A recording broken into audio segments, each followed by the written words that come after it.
Tēnā koe, he mihi ke a koe kua tīmata nei ki te ako I te reo rangatira o te motu. Hara mai, nau mai. Ka haere tāua kia tūtaki ki ngā rangatira o tēnei reo. Kia ora and welcome to the third part of Te Kākano. Today we're going to learn about saying who did something. And we'll learn about the special kinds of clothing our tupuna used to wear. And there'll be more happenings with the whāngas. I hope you've been able to pick out some of the key words in each episode. Today's key words are kuare, maranga mai, tunukai, māharahara, and koho. We'll have them again at the end of the program, so you can see how many you pick up. Counting to 100 in Māori is easy. Rua tekau is 20. Toru tekau, 30. Whā tekau, 40. Rima tekau, 50. Ono tekau, 60. Whitu tekau, 70. Waru tekau is 80. Iwa tekau, 90. Kotahi rau, 100.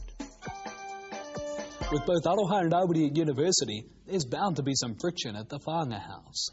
But when Aroha introduces Rāwiri to her glamorous tutor, things could get interesting. Don't forget that you may want to record the program so you can go over the drama material again in your own time. Don't worry if you can't follow everything at first. Listen to the pronunciation and the way the words flow together. Nau mai ki te whare whānga.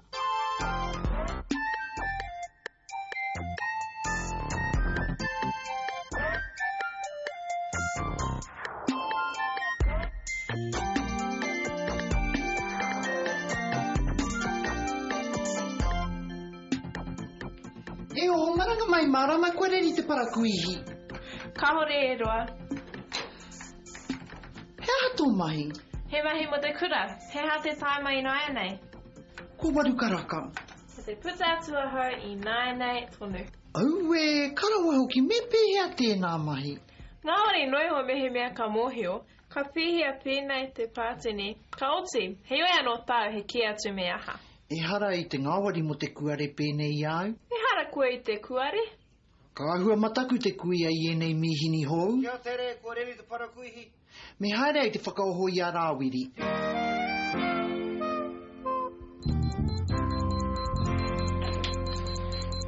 E oho, maranga mai. Kua whiti mai te rā, maranga mai. Kia tere māngere, maranga mai. Ia te taima. Te kaumeneti pāhi te waru karaka. Kuna o kākahu, maranga mai. E mua tarawa. Ka ore I te mua tarawa, ka tīmata koe te whare wānanga I te rā nei. Au e. Maranga mai, wai marieke ko tauna tamariki o nā ia nei. Ki te tika tau. Nau e ki me maranga hau. Nāku. Ki te haere atu e pā. Kia tere mai rā, ki te tunu parakuihi hau mō tō rā tuatahi. Kia ora rā wātu koe. E mā, he tētahi tāne hau tāu. He hata au. Tau hoki tō āhua. Ka wai whakatoi haere koe I te tunui nā kai. Te paruparu ki o tō rūma. Nā ngā kehua e pēnā ai. Te wiriwiri hoki.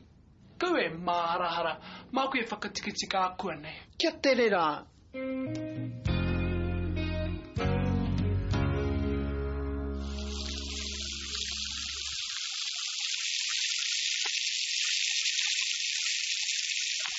Nā wai koe I whakaako ki te tunu kai. Nau. I tunu e koe nā he ki ta whito I te tuatahi. Ai, pērā tonu ki o tohu tohu. Au wai tino roa, kei wera. Wai ho. Kia maha ke. Kei te hea āwhina koe? Ai, me hora mai te tepu.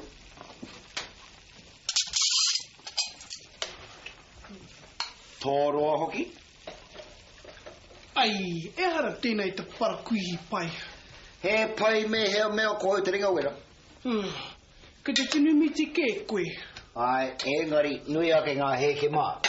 Kāti te amamu.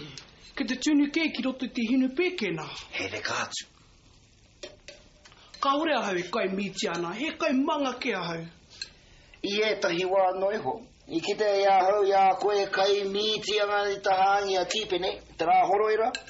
Here reke tērā, koe ana ki te kai te hangi. Heoi anō hoki te kai mo te rā nei. E pai? I rungo tika hau, kei te whaitohu koe te whare wānanga. Ai, ko te tau hoko. Te maroke hoki. I rongo i o kōrero. Kei te mō hoko e te hihia ki ahau ki te tō tuoru. E hia ke ana tō māma kia haere koe hei tangata kai Pākihi. Koe hoki te mea, pukumahi ana kia tāi koe ki te whare wānanga. Kei te tino moihau ki tēnā. Kā pai. E mutu koe o kōro mo te puoru, ne?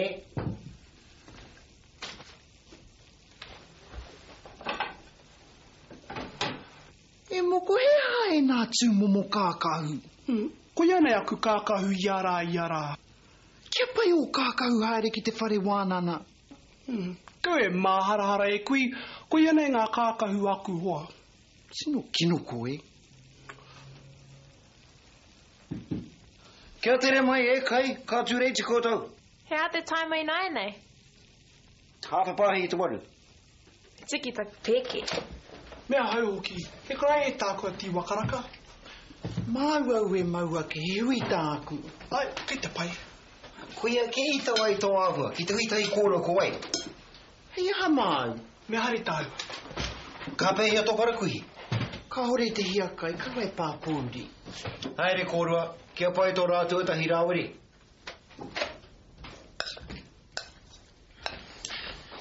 Wai Māori e kua whiwhi kai koe ne. Haere koe, kei mahua koe te pahi.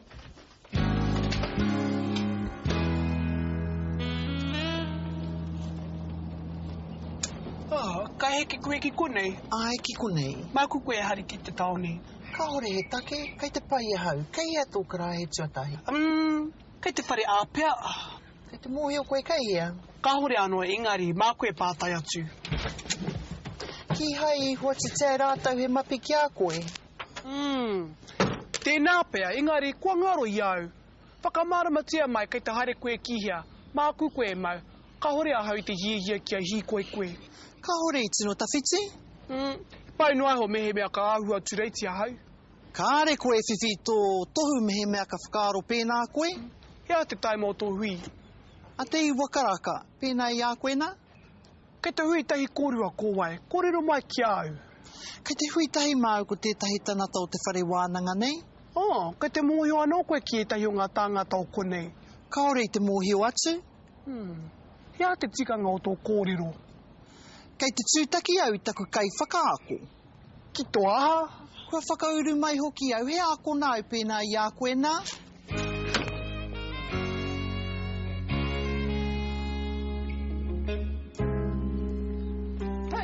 Kau e mahi pēnā?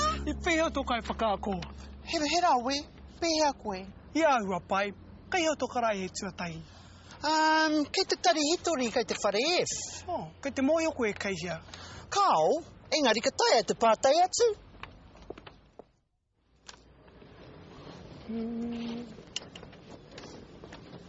Ko te hea whare anō? Ko te tari Māori. Kai kō, kai te taha Māori. Kia ore ho. Popo ki te anō tāu i a tāua. Ai, ka kite.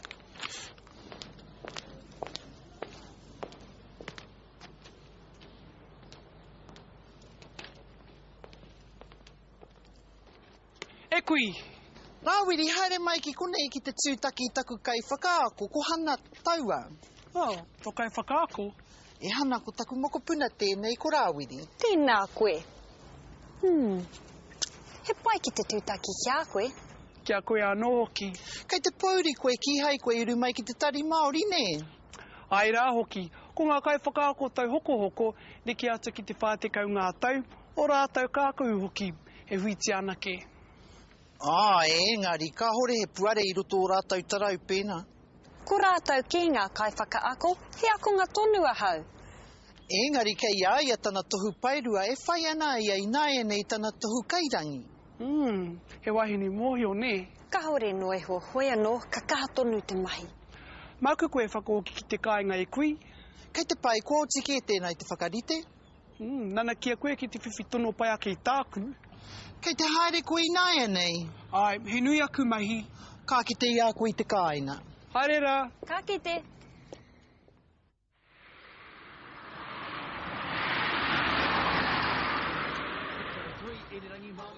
He nana kia koe e mā. Ka ti tēnā kōrero. Kaore koe e ki mai ki te haere koe ki te whare wānanga. Ihia hia au ki te mōhi o mehe mea ka pai ki au te tuatahi. He pai ki a koe? He pai, mehe mea I timata hau ki nā tau te kaumārua ki muri. Ka ahati a tō tohu e koe? Ka ako, no mai rāno taku hia hia ki te mahi hei kai ako. Ai, hei wahine tono koe. He aha no tāu? Kaore noi ho. Ho mai te huka e imi. Kia ora rā. Ko auru atu koe ki te he akoranga? Te akoranga Māori. I māharahara noe ho koe I tō rā tuatahi? Tino mataku, engari ka hore rātau I ki te mai. Ka whihea o kai whakaako? He pai tonu, he kōtiro tino a tāhua taku kai whakaako, te Rāwiri. Awai. Ahana taua, I tūtaki koe ki aia ina nahi. He āhua pai. Ho mai kua ngā kainā. E tama, pēhea tō rā tuatahi. He āhua pai. Nā wai kai katoa ngā kai nei. Ko ngā tangata tuatahi te oho ka whiwhi kai pai. Ka hore I te tika. He pai ake tō tarau I te rānei ne? Ko wai te kōtiro? Ia. Koe anake te wā ka kite a koe e mau kākahu papai ana. Tui koe. Kei te harakeke ahau ki te whare wānanga. Me pēhea ahau e whai ai pōai. Ko tāna hia ke kia mōhio mai a ki tētahi kōtiro a tāhua. He pai tonu te whare wānanga ne. Ia ha te tai mai koe. Rua te kaumene tipāhi te waru karaka. Oh. Ka tikina mai koe moto kauhau a ti wakaraka. Ai rahoki. Ka haere tahi mai ahau, kua pahu te tai o taku motoka. Whakawhiti a te paia? Kua pauke I te wai nai nei. Nā tō kore hia ke kia paruparu o kāka. Ka hore he raru, ka uru noa mai koe. Kua tai mai ia, kia tere. Tai hoa ki te tiki ki au taku pēke. Kia mai e mā. O ka hore e rua karanga wari haere. Whakahihi ke ana ia koe e mā. Ia ora akoranga. Nā kā hei te taha o hana? Ai. O ko ia mane hea hai. He tapiti tana kainga noho I konei. O kāre au te mōhi o no te tai rāwhiti o na mātu. Pēnei iau nei ngō ngā tiporou. Te iti hoki o tēnei ao. Ka hore anō kōrua ki a tūtaki. Rāwiri ko taku hoa te rā koro he Jacobs. Ko maua tahi e ako Māori ana.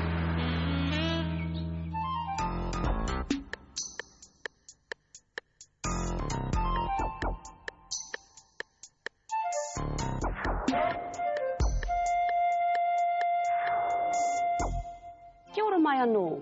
Nau mai ki te wāhanga ako I te reo. How do you ask who did something in Māori? We begin with nā wai. Nā wai means belonging to who. We're asking who did the action or who the action belongs to. If we say nā wai I, we are asking who did. The words nā and I tell us that we are asking who did something in the past tense. Nā wai ngā rihi I horoi. Who washed the dishes? Nā wai te wini I huaki. Who opened the window? Nā wai te āporo I kai. Who ate the apple? Nā wai ngā kai I tunu. Who cooked the food? There's two main ways to answer to a question asking who did something. Firstly, we can answer using a personal name like Rāwiri. Nā wai ngā rihi I horoi. Who washed the dishes? Nā Rāwiri. Rāwiri did. Alternatively, we can give a longer answer. Nā wai ngā rihi I horoi. Who washed the dishes? We can say, Nā Rāwiri ngā rihi I horoi. Rāwiri washed the dishes. This time, I'll ask the question, then Julian will give the short answer. Nā wai ngā rihi I horoi. Who washed the dishes? Nā Rāwiri. Rāwiri did. Nā wai te wini I huaki. Who opened the window? Nā Pita. Peter did. The other way of answering the question is by using a personal pronoun. There are 3 special words which are used when we are talking about one person only in English. Words like I, me, you, he or she. Nā wainga rihi I horoi, who washed the dishes, nāku, I did. Nā wainga rihi I horoi, nāu, you did. Nā wainga rihi I horoi, nāna, he or she did. Kia kaha tonu te mahi. Indicating directions in Māori is easy. Ake means above you. Iho means below. Atu means away from you. And mai means towards the speaker. Ake, ake. Iho, iho. Atu, atu. Mai, mai. Today we take clothing for granted. But our tupuna lived in a world where everything they needed, they had to make from the material the land provided. Our tupuna used to wear these on their feet. They're the Reeboks of their day. They're made from flax and were designed to be thrown away when they wore out. A traveller might carry many pairs when he was on the road. Let's see more in Te Whenua Ora.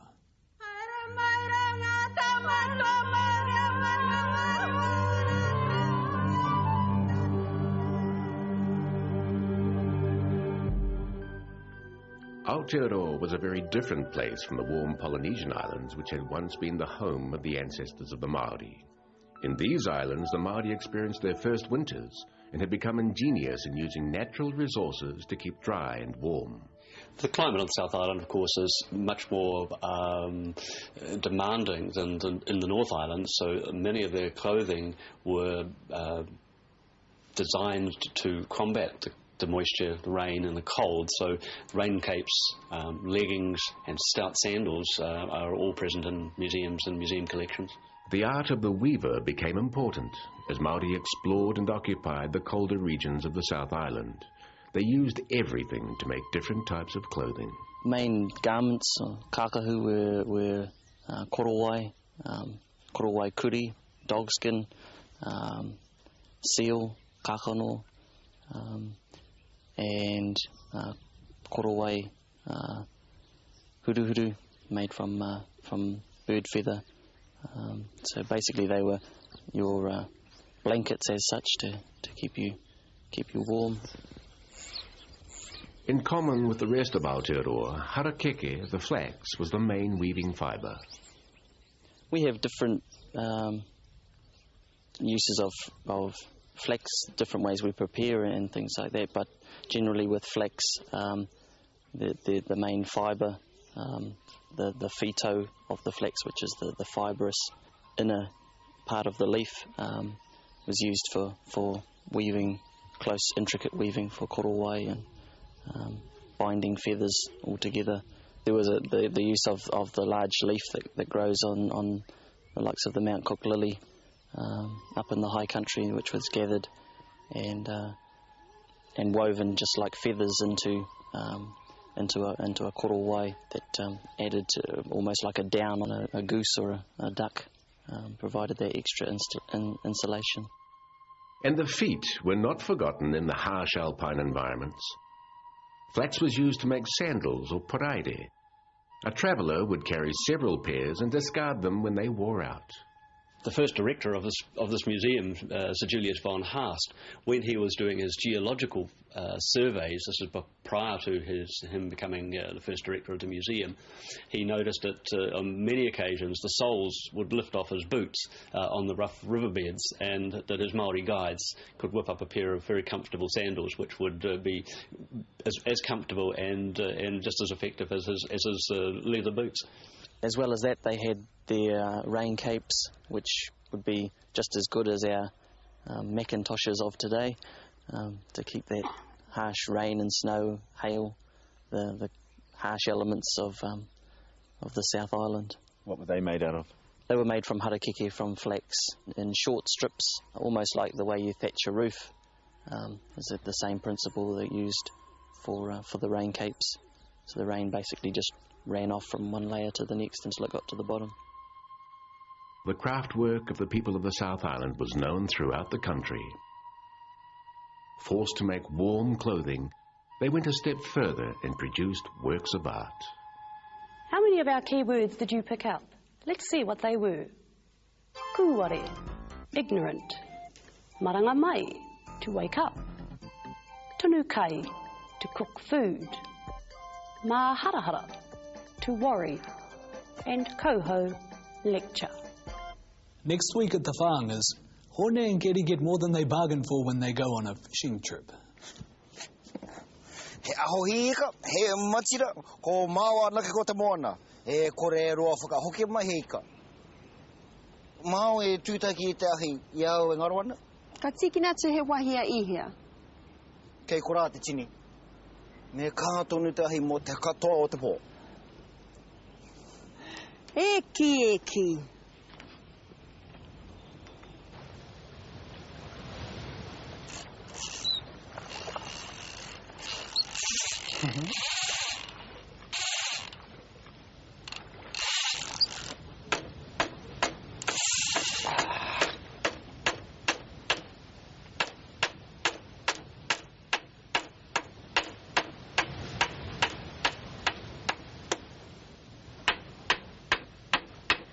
Te hoi hoki, hea hato mahi.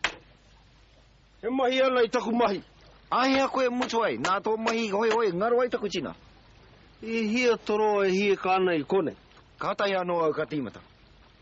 Ka wai māre koe tēnei rā e hoa. Hea tā? Tino pono. Me he mea, mau I a koe, e ka I kone, ka whiu a koe. Hea ke tāo e kōrerona? Ka hore whakaia tiana te hia ka I kone. Me nā, ka kite anō a hau I a koe, e hia kāna I kone, ka whaina tia koe. Until next week, hei konei. Hei kona.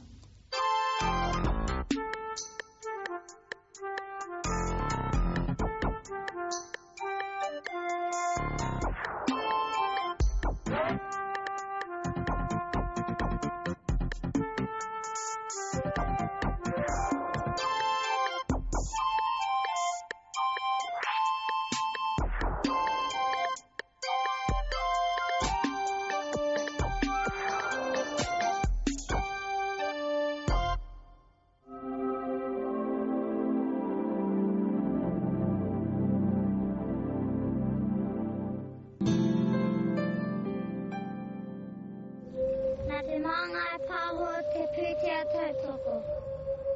Toi tu te